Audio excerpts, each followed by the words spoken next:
Okay, good afternoon, guys.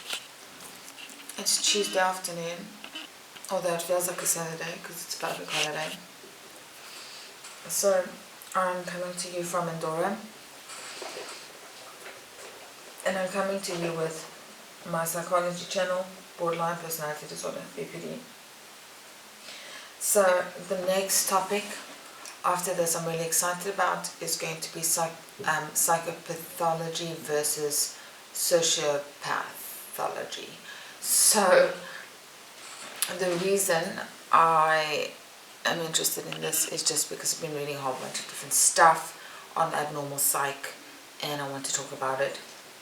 So, I got quite a bit of information that I quite liked that helps us to understand if you have BPD, what you would feel, but also what somebody else might feel if you are friends with this person or if they're your family. Okay, so number one, there's 9 traits: fear of abandonment, unstable relationships, unclear or shifting sense of yourself, impulsive. This apparently needs to be marked in more than 2 areas of your life. So the way that you talk, the way that you behave, the way that you think. Because impulsivity is an aspect on the personality continuum. But where this becomes a problem is, for example, if you are married and somebody asks you if they can have sex with you and you do it. This is where it can become a problem and can be hurtful. Or you are worried about money and you see somebody standing by the ATM and you can see they've got a lot of money in their hands and you take it and you're okay with it. So this is where, if you're raised in a healthy way, you would know not to behave that way. You would know not to be impulsive. So being impulsive about, do you have vegetables at home or do you go for McDonald's? That kind of impulsivity. Or do you in the moment agree to marry the person that you love? That kind of impulsivity isn't what I'm talking about, because that's healthy. But it does need to be marked in 2 or 3 different ways, apparently. So then self-harm, and those can look different. So for people who emotionally eat, or people who starve themselves, to kind of punish themselves for something that they consider that they did wrong. So it's starving yourself to punish yourself.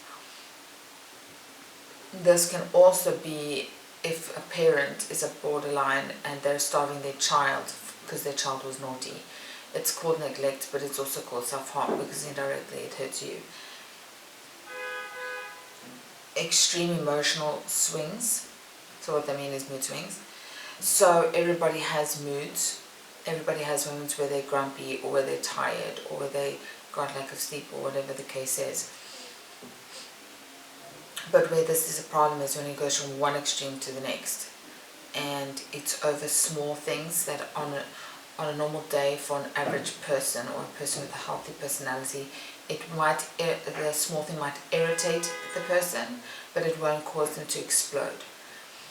So there is a difference when you feel burnt out, but that's not a personality disorder. That just means that you need to take time to actually rest. Okay? But what we're talking about is when it's consistent.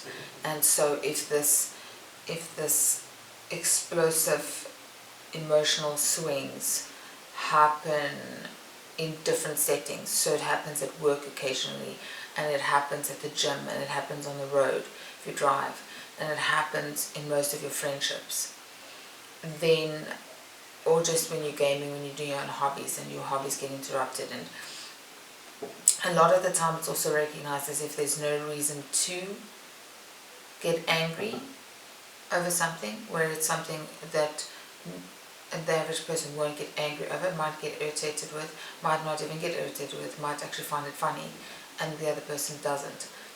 And there isn't a reason why you wouldn't find it funny. So how an average person would react and it's usually small things. Because also you could have a bad situation like human trafficking, and a healthy person would still not become rageful over it.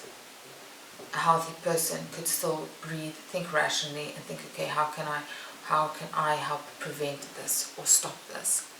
But you don't necessarily need to get angry.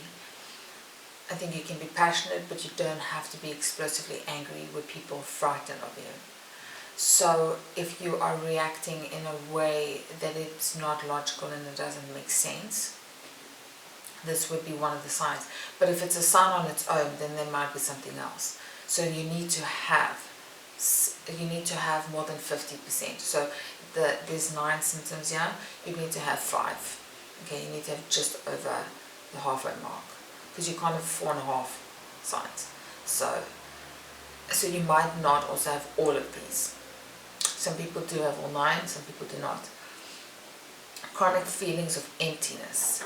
Not too sure what that actually feels like, because I don't usually feel that way. But chronic feelings of emptiness, or maybe it's deep loneliness. I don't know. And then explosive anger. Okay, explosive anger is a sign, is a quality on its own, separate from the mood swings. But I think mood swings can be sad or frustration or fear and things like that as well. Whereas rage is essentially, the explosive anger is the rage, and the rage that comes out of nowhere. So the person's, the other people are like, what is going on? What made this person so angry? Okay, so what it feels like for the person, and for maybe people that know the person, is it's a roller coaster. And so if you think about a roller coaster, it's like steep up and steep down, and it's like this the whole time. This is, I think, why it's described as unstable sense of relationships and sense of self. So apparently the way that the person would feel is a roller coaster of emotions, because they're overwhelmed by many intense emotions all the time. And the person who's on the outside, like the loved ones or the friends or the employer, whatever, they would see like a roller coaster of emotions. It seems like there's a lack of stability. And the reason for this roller coaster is because the person questions who they are, and then it creates a sense of insecurity and fear. So I was listening to a video talking about healthy personality versus unhealthy, so you would know